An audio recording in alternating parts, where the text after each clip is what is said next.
hari indi ngaruka yitwa attention span regression. Bishatse ko ni ugutakaza ubushobozi bwo kuba wakita ku kintu kimwe mu gihe runaka. Mukunda kubibona hari igihe uba uri nko ku ruhande, wenda tuvuge iruhande rwawe harambitse telefone, urimo urakora akantu wajya kumva telefone ngo tsitsi eravibuye. Iyo vibuye ntago uhita ukomeza gukora ibyo wakoraga, ahubwo uhita uyegura ukareba ka message baguhaye, ukareba wa muntu wakwandikiye muri group ari guseka, umuntu wakubwiye ngo salama, ugasanga utakaje indi minota 10 urimo urasubiza utwo tu message abantu bagiye bakwandikira. Akenshi usanga abantu bari no gutegura business bashyize smartphone zabo ku ruhande, iyo yakira aka message akabanza akagasoma, birangira yibagiwe aho yarageze, ibitekerezo byose by'imishinga arafite bikaba byamupfana. Iyi rero yo kuba umuntu adashobora kuba yakibanda ku kintu kimwe ngo abanze agikore akirangize, iragenda ikora icyo twita ngo continuous partial attention.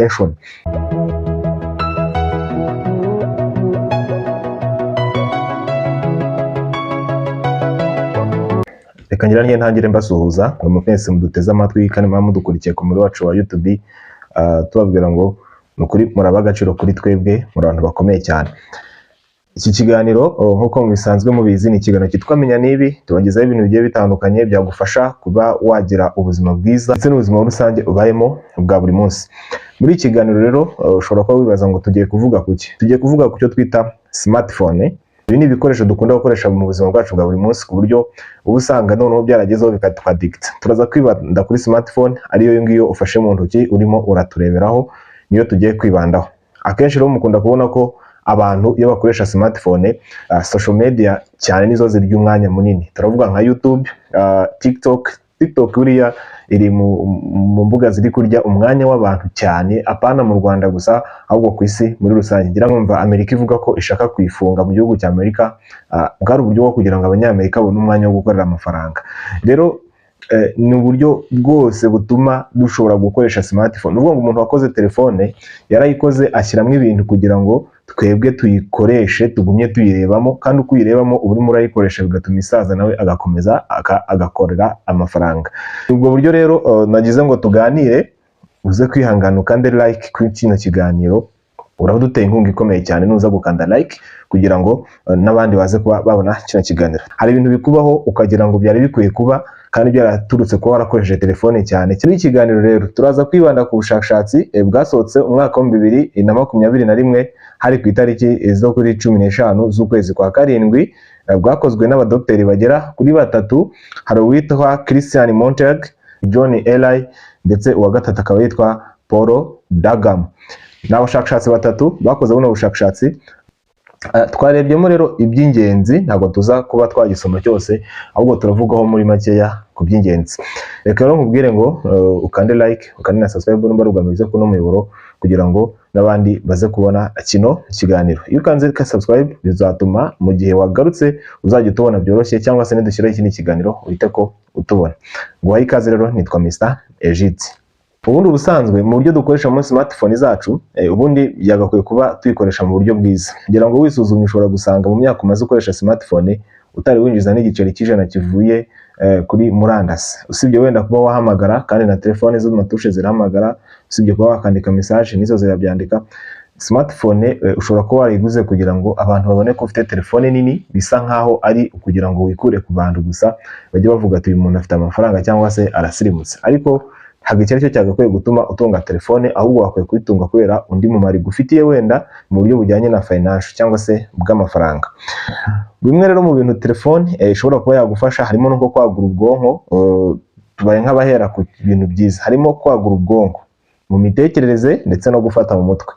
Ibi ngibi ushobora kwibaza ngo telefone yabifasha gute? Mujye mubona ko muri telefone harimo games nyinshi, zino zijyanye no gukina. Ku bantu bazikina barazizi. Uriya ngo games ziri mu bintu bigufasha kuba wakagura ubwonko, ukafata umutwe vuba, ndetse ukaba wanatekereza byihuse cyane, kubera ko ni experience wakuye muri game wagiye ukina. Uko rero ukina game cyane hano muri smartphone yawe, burya ngo bituma ubwonko bwawe bwaguka, ukajya ubona ikintu ugahita utekereza ikintu cyo gukora byihuse kugira ngo ube wabona igisubizo.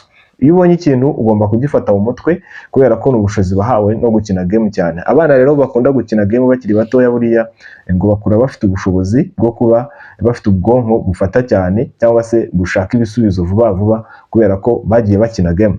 Ariko hakaba hari n'izindi ngaruka nyinshi cyane nazo turaza kuba zareba. Telefone ishobora kuguhuza n'abantu mutari muherukanye. Ngira ngo nk'ubu ngubu ushobora kwicara hano i Kigali ukaba wahamagara nk'umuntu uri Rusizi mukaganira ku bintu by'Urusizi utari uhari utari unabizi, amakuru yose ukaba uyamenye. Ushobora kuba wareba amakuru kuri murandasi ukaba wamenya ibintu byose biraye bibaye. Ishobora no kuguhuza n'abantu harimo n'abakugirira umumaro bakagufasha muri business, bakagufasha mu iterambere, abakuganiriza mu buryo bw'imyumvire n'ubundi buryo bwinshi ushobora kuba bwagufasha kuba ubuzima bwawe bwarushaho kugenda neza. Usibye rero kuba yaguhereza amakuru, harimo no gutuma yakubaka imibanire myiza n'abantu, kubera ko abantu bashoboye kugeraho ushobora kubahamagara mukaba mwavugana utiriwe ujya kubasura kubera ko bari kure, ubucuti bwanyu bugakomeza.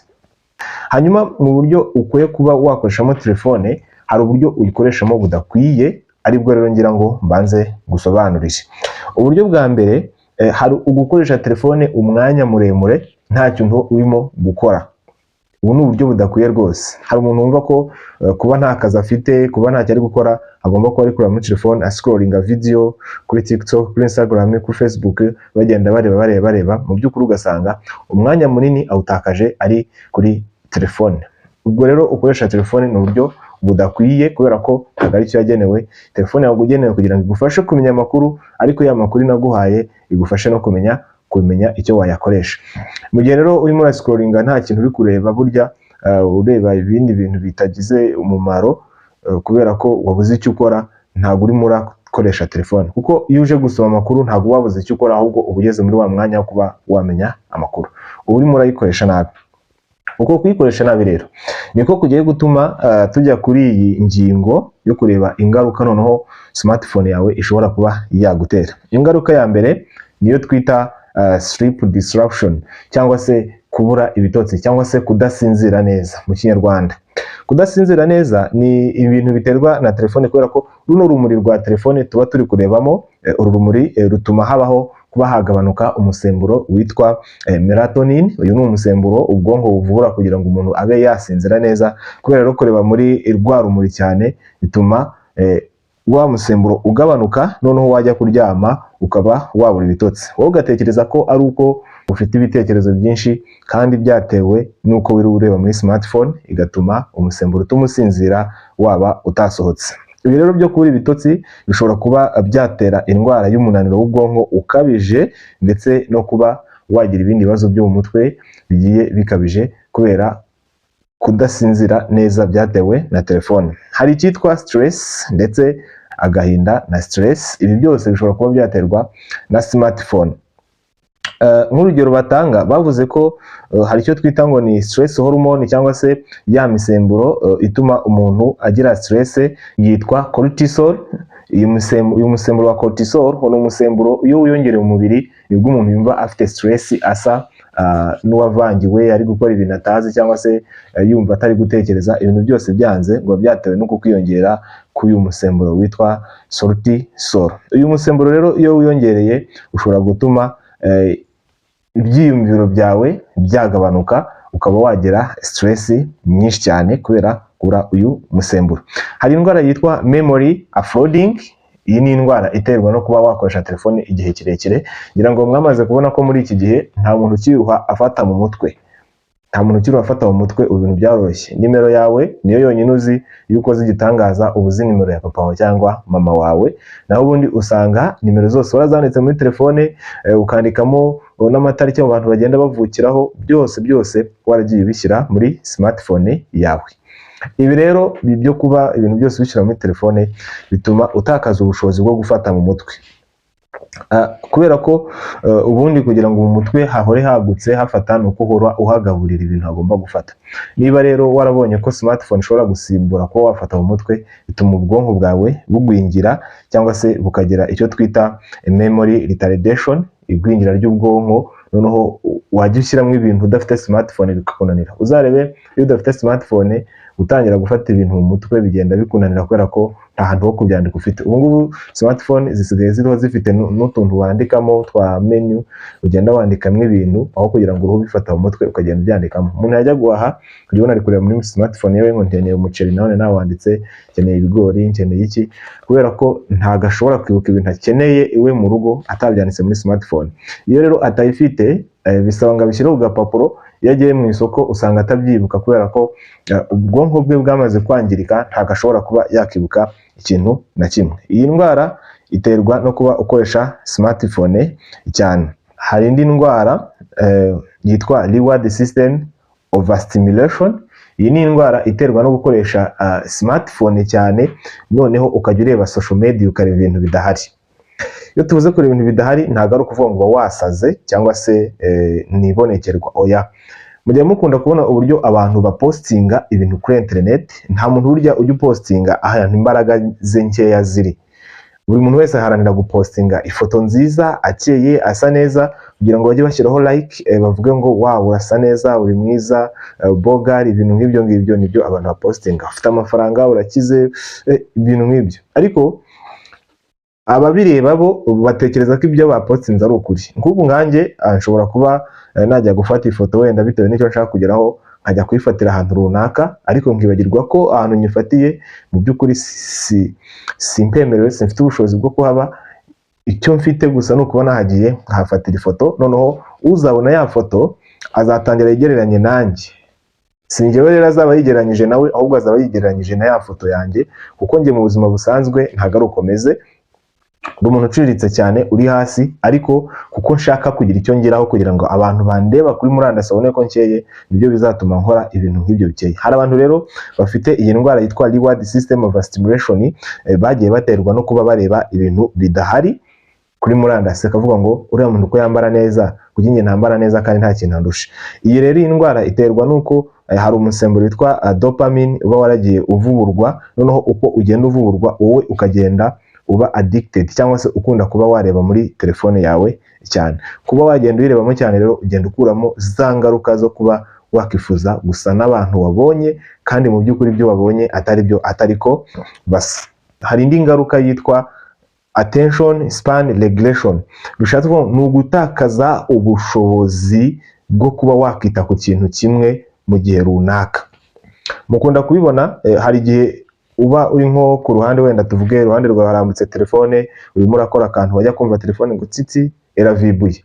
Iyo vibuye ntago uhita ukomeza gukora ibyo wakoraga, ahubwo uhita uyegura ukareba ka message baguhaye, ukareba wa muntu wakwandikiye muri group ari guseka, umuntu wavuga ngo salama, ugasanga utakaje indi minota 10 urimo urasubiza utwo tu message abantu bagiye bakwandikira. Akenshi usanga abantu bari no gutegura business bashyize smartphone zabo ku ruhande, iyo yakira ka message akabanza akagasoma, birangira yibagiwe aho yarageze, ibitekerezo byose by'imishinga arafite bikaba byamupfana. Iyi rero yo kuba umuntu adashobora kuba yakibanda ku kintu kimwe ngo abanze agikore akirangize, iragenda ikongera icyo twita ngo continuous partial attention, ikongera cya kintu cyo kutita ku bintu mu gihe runaka, kugeza ubwo hari igihe kizajya kigera udafite smartphone ntiwite ku bintu ngo bigende neza. Mukunda kubona abantu bagira amakosa, natakaje phone, natakaje ifunguzo, nagize gute, tukumva ko ni ibintu biri nomo bisanzwe gutakaza phone cyangwa gutakaza ifunguzo, kandi byaraturutse kubera kura muri telefone cyane, bituma atagira attention cyangwa se atita ku kintu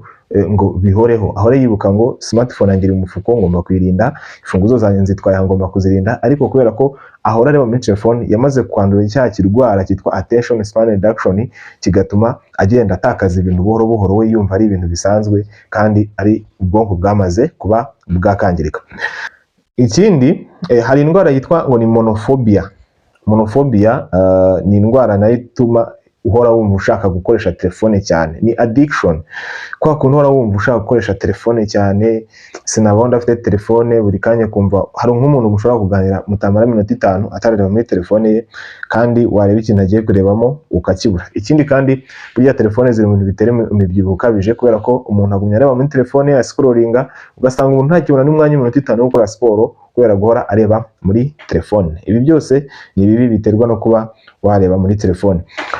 Dusoza rero turavuga ku kintu cya nyuma nacyo gikomeye cyane, cyo twita radiation cancer. Radiation cancer ni indwara ifata ubwonko. Iyi ndwara yataka ubwonko ariko itewe no kureba muri telefone. Iyi mirasire ya telefone tuba turi kurebamo, uruno rumuri duhuza na rw'amaso mu gihe turi kureba muri telefone, rukozwe n'icyitwa electromagnetic radiation, cyangwa se ni ya myambi igenda ariko ikaba ishobora kuba yakinjira mu mubiri w'umuntu uhuye nayo.